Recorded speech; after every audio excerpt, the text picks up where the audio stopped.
In March of 2024, an 82-year-old retiree in Connecticut received a message on his computer. It appeared to be from Elon Musk. The voice was perfect, every inflection, every subtle accent that Musk is known for. The pitch was simple: invest in a new Grok AI venture, and you'll see returns of 30% within 6 months. The interface looked professionally built. The account statements they presented looked real. The confirmation emails came from what appeared to be legitimate Tesla domains. They drained his retirement account, $690,000. He transferred it all. 3 months later, he tried to withdraw his supposed profits. The website was gone, the emails bounced back. The customer service number he'd been calling went dead. Everything, the voice, the website, the documentation, had been generated by an artificial intelligence. None of it was real, and he's not alone. According to the Federal Trade Commission, Americans lost more than $12.5 billion to fraud in 2024. That's a 25% increase from the previous year.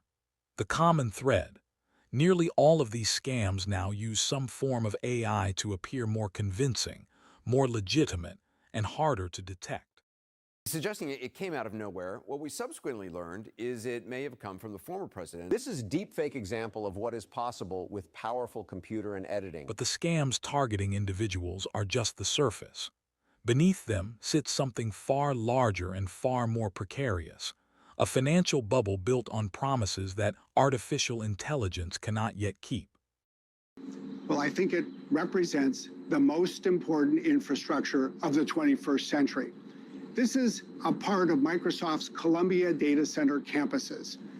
These house the computers that fuel our lives. The first thing you need to understand is that AI-powered fraud isn't some futuristic threat. It's already here, and it's operating at scale.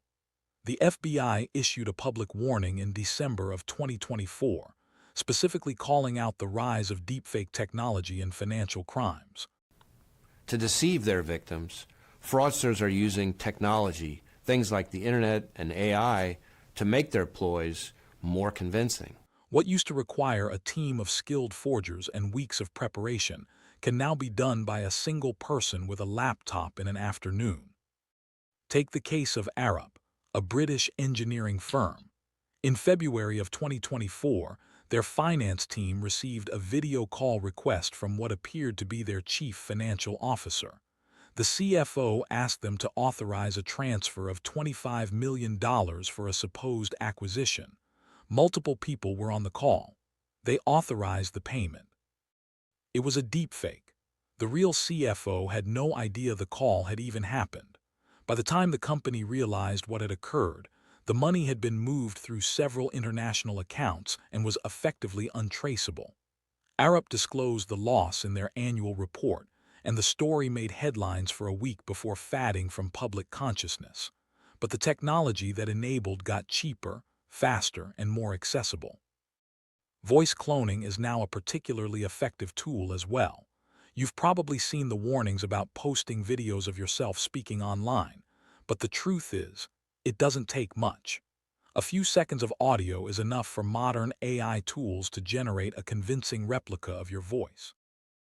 Here's my plan to restore law and order in our cities and throughout our country, frankly. This demonstration video has been crafted using the lip synthesis web application to illustrate just how effortlessly you can manipulate media. Scammers have been calling elderly people, pretending to be their grandchildren in distress, asking for emergency funds to be wired immediately. The voices sound so accurate that even family members can't tell the difference until it's too late. The scale is staggering. According to data from multiple cybersecurity firms, malicious actors stole approximately $9.9 billion from the cryptocurrency ecosystem alone in 2024 using AI-enhanced tactics. These weren't sophisticated hacking operations. Most of them were simple phishing schemes, fake investment platforms, fraudulent trading bots, and manipulated market data, all made more convincing because the interfaces were generated by AI to look indistinguishable from legitimate services. The Securities and Exchange Commission filed charges in December against several individuals running an AI-themed crypto scam that defrauded investors of $14 million. And the scheme was straightforward. They claimed to have developed an AI that could predict cryptocurrency price movements. They showed fake trading results. They hired actors to pose as satisfied investors. They used AI-generated testimonials that looked and sounded like real people. The only thing real about the operation was the money they stole.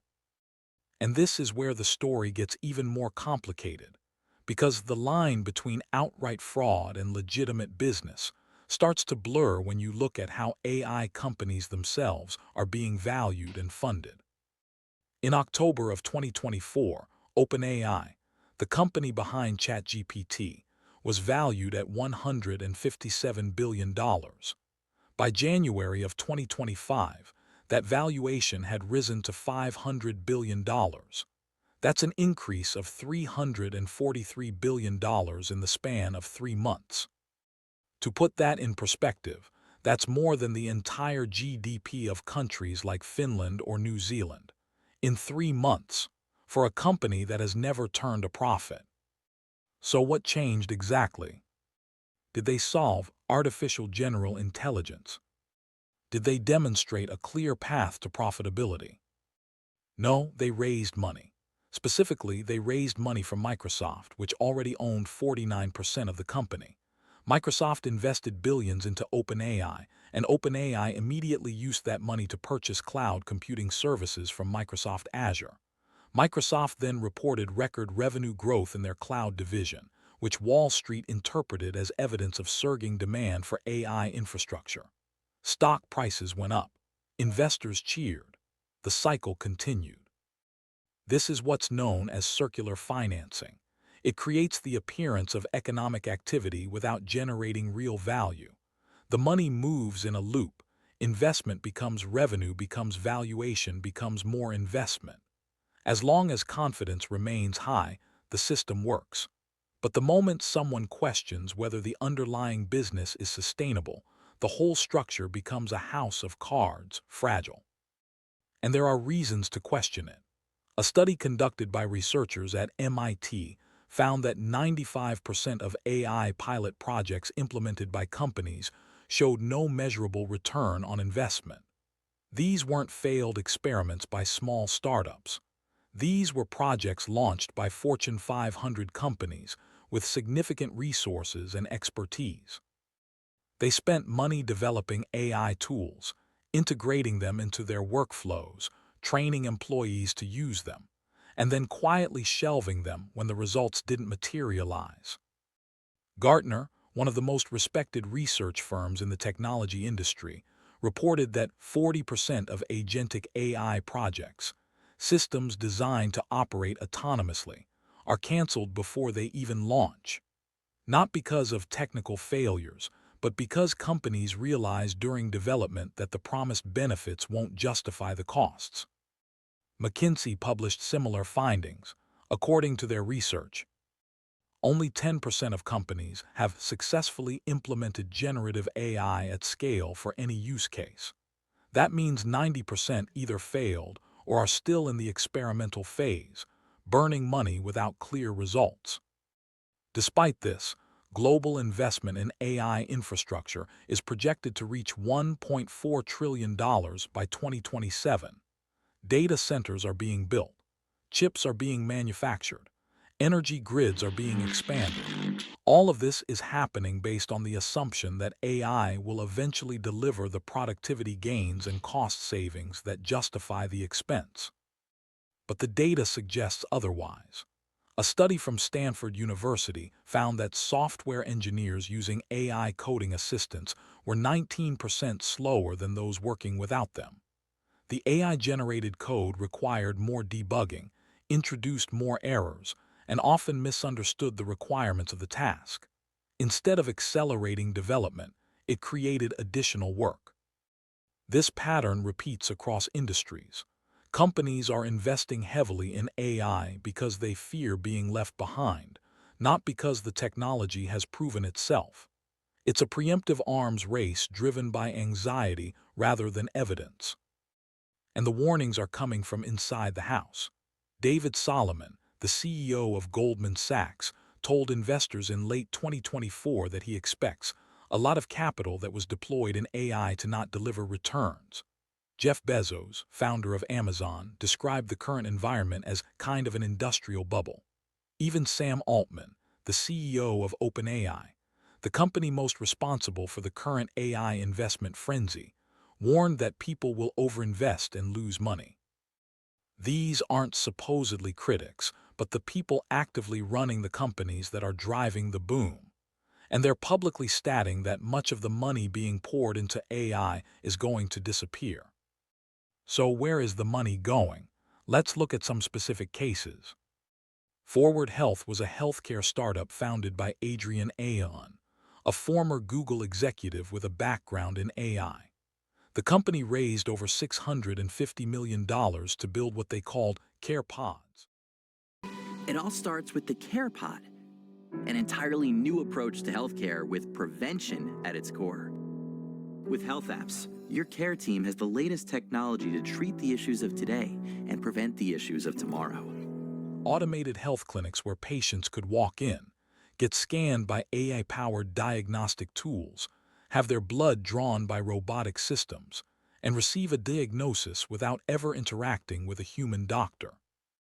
The concept attracted significant investment. The technology was demonstrated at high-profile events. The company opened several locations in major cities, and then the problem started. The automated blood draw systems frequently malfunctioned. Patients reported being stuck inside the pods when the doors failed to open properly. Diagnostic results were inconsistent. Doctors reviewing the AI-generated assessments found errors that would have been caught immediately by a trained medical professional. By November of 2024, all care pods were shut down. The company folded. $650 million gone. Then there's Humane, a company that raised $230 million to develop the AI Pin, a wearable device designed to replace smartphones. The idea was that users could interact with the device using voice commands and gestures, eliminating the need for screens. The product launched at a retail price of $699. Then came the brutal reviews. The device overheated.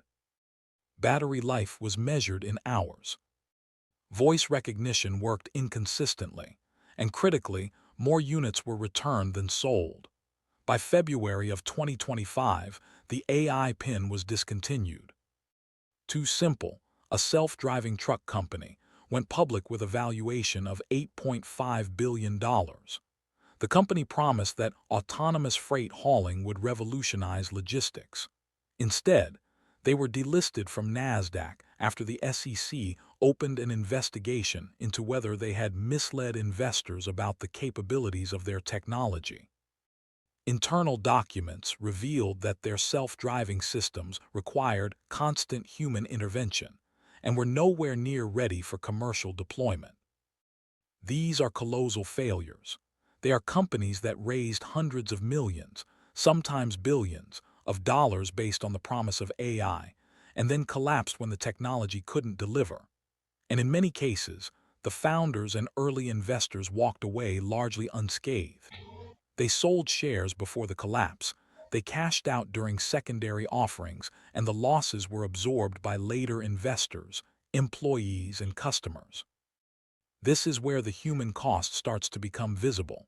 A survey conducted across multiple industries found that 55% of companies had laid off workers to make room for AI. The logic was straightforward. AI would automate tasks, eliminate redundancies, and reduce labor costs. Executives assured shareholders that these moves would improve efficiency and profitability. But the same survey found that many of those companies later admitted they had made a mistake.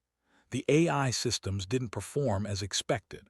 Critical institutional knowledge was lost when experienced workers were let go. Productivity declined instead of improving.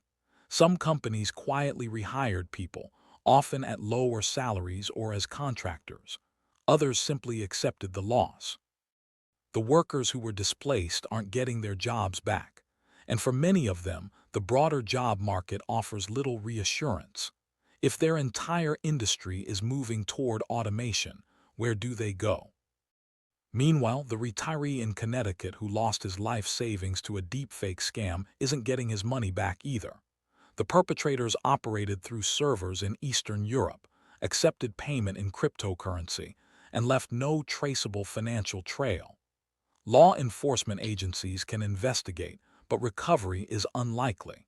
He's 82 years old and there's no time, energy left to rebuild. This is the other side of the AI boom. For every company that raises billions in funding, there are individuals whose savings, jobs, and livelihoods are being consumed by the same technology, either through outright fraud or through the economic disruption caused by premature adoption.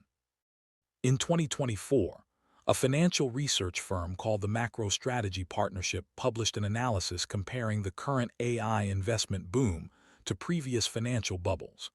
Their conclusion was stark. The AI bubble is 17 times larger than the dot-com bubble of the late 1990s, and 4 times larger than the subprime mortgage crisis that triggered the 2008 financial collapse. It's described as nothing short of breathtaking, a points drop never before seen on the US markets. In percentage terms, it had less impact than the crash of '87, but it still left traders and investors shell-shocked. Talk about the speed with which we are watching this market deteriorate. We're red everywhere, essentially, down by 4-5%. We're down over 16%. Dow at the same time has fallen about 18%. The stock market is now down 21%. Because we're now down 43%. What in the world is happening on Wall Street? We've had an 8-day losing streak in the Dow that in percentage terms puts it on par, close to the loss suffered in that crash in 1987, close to that percentage loss those 2 days in 1929. Yale economists have raised similar concerns, warning that if AI valuations correct sharply, it could trigger a chain reaction across global financial markets.